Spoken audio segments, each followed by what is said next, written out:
Merfolks are one of the oldest creature types in Magic, appearing in one of the very first sets, and the Merfolk tribal decks have been successful in multiple formats throughout the years. So today we're going to go over some of the best Merfolk cards in the game. Starting us off at number 10, we have Master of Waves. This is a 2/1 Merfolk wizard with a mana cost of 3 and 1 blue, has protection from red, meaning it can't be dealt damage, targeted, blocked, enchanted, or equipped by anything red, gives all elementals +1/+1, and when it enters the battlefield, you make a 1/0 elemental token for each blue mana symbol amongst your permanents, which will be 2 1s due to Master's elemental pumping effect. Master is an entire board state in one creature, easily able to make huge numbers of creatures for just 4 mana. Having protection from red is also nice, as it makes your threats you just spent 4 mana on harder to remove. Master's ability is very strong and has ended a huge number of games, but it has some limitations. First off, all your elementals will die if your opponent happens to remove your Master of Waves. Secondly, the number of elementals you make is based on your board state, so you have to have some cards in the field already, which means that when you play the Master, you're often playing into a board wipe. Now, these are downsides, but we shouldn't let them overshadow just how strong its effect is. Master of Waves saw a ton of play in its standard format, and has seen some play in Eternal format since then. Its main home has been in Merfolk decks in Modern. Modern Merfolk is a deck we'll talk about a lot in this video, so it's a deck that's been around for a long time, and has been having a fair amount of success for years, and it's all about Merfolk. And at number 9, we have Harbinger of Tides. This is a 2/2 Merfolk wizard with a mana cost of 2 blue, with the abilities where you can cast it as though you had flash if you pay an extra 2 mana to cast it. And when it enters the battlefield, you can bounce target tapped creature that an opponent controls. Harbinger is a pretty strong tempo play. Being able to add to your own board while taking away from your opponent's is really good, even if it doesn't give you any card advantage. However, the restriction of having to target a tapped creature is pretty big. It usually means you have to wait for your opponent to attack with their creature, take the damage, and then you can bounce it back. You could pay the extra 2 mana to cast it in response to your opponent attacking, but paying 4 mana for Harbinger of Tides is pretty steep. Luckily, there are ways around this. One of the best cards for creature-based decks in older formats is Aether Vial. Aether Vial is a 1 mana artifact with the abilities where at the beginning of your upkeep, you can put a charge counter on it, and you can tap it to put a creature with mana value equal to the number of charge counters on it from your hand into the battlefield. If you have an Aether Vial with 2 counters on it, you can activate in response to your opponent declaring an attack to put a Harbinger of Tides into the battlefield, and then bounce the creature before it deals damage to you. This makes Harbinger of Tides way better, as Merfolk decks usually want to keep their vials on 2 anyway, as most of their creatures cost 2 mana.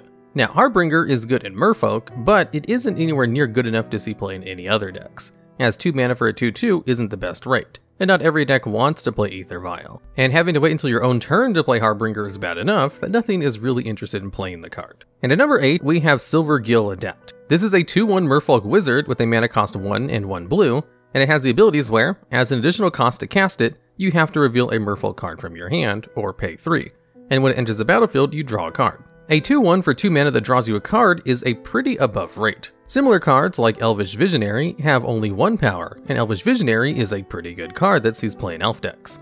These kinds of cards don't really see play outside of tribal decks, but tribal decks love increasing their power of their creatures, and getting a threat that replaces itself in your hand is really annoying for your opponent. It may not seem like a big deal, but having 2 power instead of 1 makes it much better. Remember, a 2 power creature can kill your opponent twice as fast as a 1 power creature can.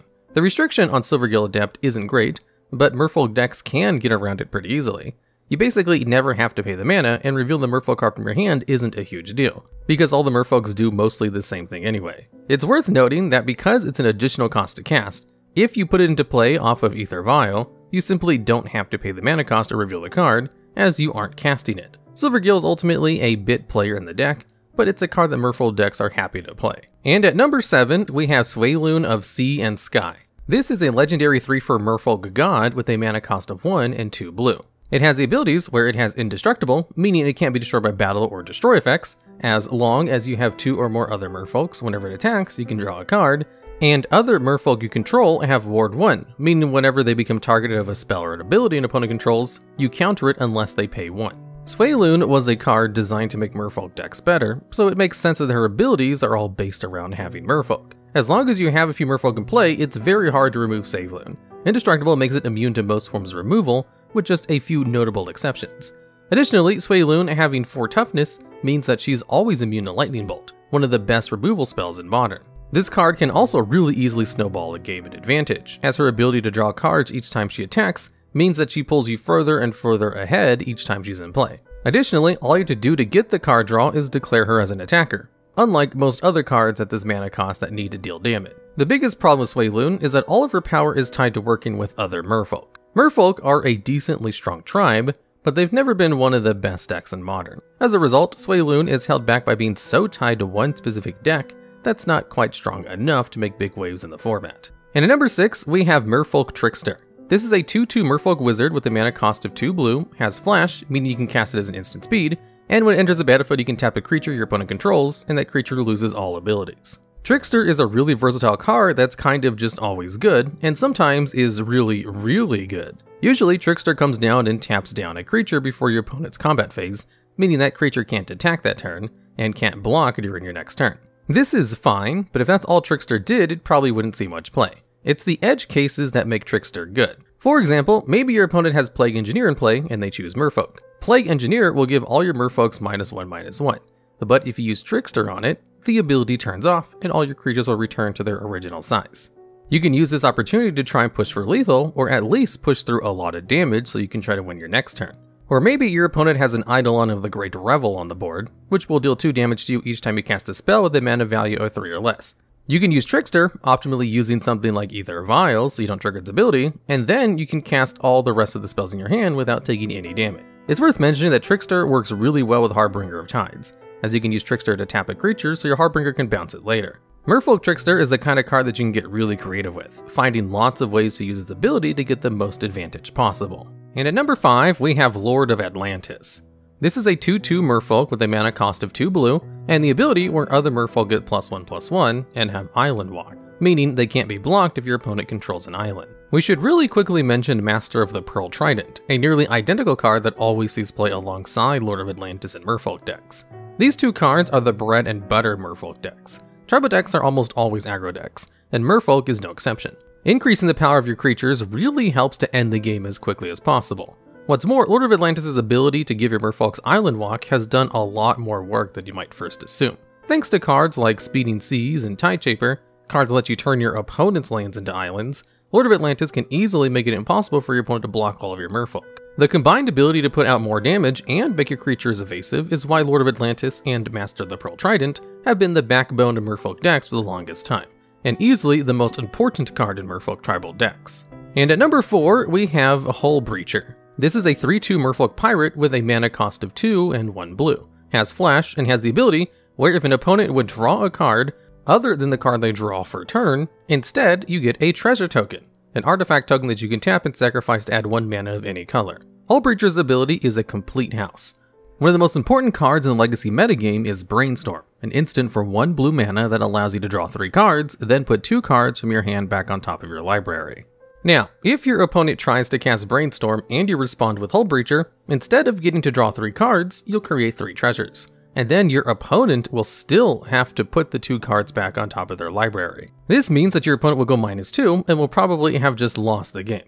Now, Hullbreacher's ability doesn't just stop your opponent from drawing cards on their own. If you're able to force your opponent to draw cards, its ability will prevent them from drawing and giving you treasures. If you combine this with cards like Days Undoing, you get a potent combo. Days Undoing is a sorcery that makes both players shuffle their hands and graveyards into the library, then draw 7 cards. And then, if it's your turn, the turn ends. If you have a Hullbreacher on the board, however, your opponent will shuffle their hand into their deck, draw no cards, and you'll draw 7 and make 7 treasures. This essentially wins you the game on the spot. You can also use a combination of Lion's Eye Diamond and Echo of Eons. Echo does the same thing as Days Undoing, but it doesn't end your turn, costs more mana, and has a flashback cost of 2 and 1 blue, meaning you can cast it from your graveyard and then exile it. Lion's Eye Diamond is a 0 mana artifact that allows you to discard your hand and sacrifice it to add 3 mana of any color. So if you have a Hullbreacher on the field and a Lion's Eye Diamond and an Echo in your hand, you can cast the Diamond, use it to make 3 blue mana, discard your hand, then cast the Echo from your graveyard. This accomplishes the same thing as Days Undoing combo, but it doesn't end your turn. This allows you to play out your entire new hand with all the treasures you made, and probably win the game. Basically, Hullbreacher is both a strong stacks and combo piece. And at number 3, we have Emry, Lurker of the Loch. Emry is a legendary 1/2 Merfolk wizard with a mana cost of 2 and 1 blue that costs 1 less for each artifact you control. and has the abilities where when it enters the battlefield, you mill 4 cards. You can also tap, choose an artifact card in your graveyard, and you can cast that card for the rest of the turn. Emry really likes artifacts, and luckily for her, artifact decks have traditionally been very strong. There are a ton of good 0 mana artifacts, so it's very easy to get Emry out for a single blue mana. Even better, Emry pairs amazingly with cards like Mishra's Bauble. The Bauble is a 0 mana artifact that you can tap and sacrifice to look at the top card of a player's deck, and then draw a card at the beginning of your next upkeep. With Emry, this will allow you to draw an extra card every turn, and all you have to do is tap your Emry to use its ability, no extra mana needed. The ability to mill cards is also helpful, as it means you have even more choices for cards to bring back with Emry's ability. Emry's main home has been an 8-cast, a legacy deck named after the cards Thoughtcast and Thought Monitor, cards that let you draw 2 cards for a single blue mana if you have enough artifacts in play. If you have a playset of both cards, you basically have 8 Thoughtcast in your deck, so 8-cast. Altogether, Emry is a really strong card in artifact decks. And at number 2, we have True Name Nemesis. This is a 3/1 Merfolk Rogue with a mana cost of 1 and 2 blue that has the abilities where as it enters the battlefield, you choose a player and it has protection from the chosen player, meaning it can't be damaged, blocked, targeted, or enchanted by anything that the player controls. Being able to get a creature that your opponent basically can't interact with at all is really strong. There are very few ways to out a True Name. Basically, you have to make them sacrifice it, or use a non-damaging board wipe. The issue is that these effects aren't very common, and there are ways around them. Even worse, there are ways to make True Name even stronger. One way to do so is to throw strong equipment on it. True Name sees play in Stoneblade, a deck built around Stoneforge Mystic, and powerful equipment. It's really hard to beat a True Name with a Sword of Fire and Ice, or an Umezawa's Jite on it. As strong as True Name is on offense, it's equally strong on defense. True Name can block just about anything and will never die to its protection ability. True Name used to be an absolute menace in Legacy, but as the years have gone by, the format has gotten faster and stronger, and its grasp on the format has started to slip. Still, Nemesis sees a good amount of play, though it's not as powerful as it was in its heyday. Despite how strong True Name Nemesis is, there is one Merfolk who's even stronger. And at number 1, we have Thassa's Oracle. This is a 1/3 Merfolk wizard with a mana cost of 2 blue, and the ability where when it enters the battlefield, you look at the top X cards of your deck, where X is the number of blue mana symbols on permanents you control. Put up to 1 of them on top of your deck, and the rest on the bottom of your deck, and then if X is greater than or equal to the number of cards in your library, you win the game. So the way that people use Oracle is by simply playing it with an empty library to win the game. Oracle dethroned the previous best win condition in these kinds of decks, Laboratory Maniac. The Maniac has a cost of 2 and 1 blue, making it harder to cast an Oracle, and its ability is a static ability rather than a triggered ability.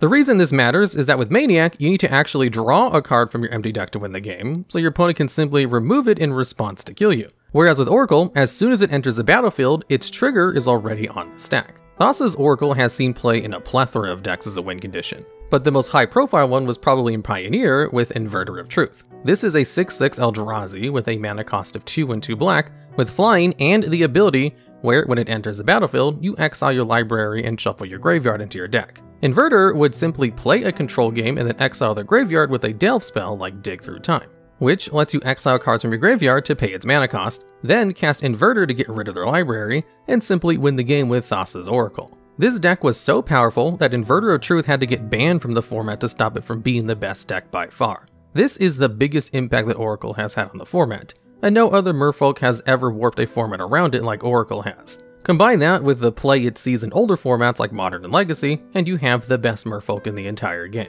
Alright, and that's the list.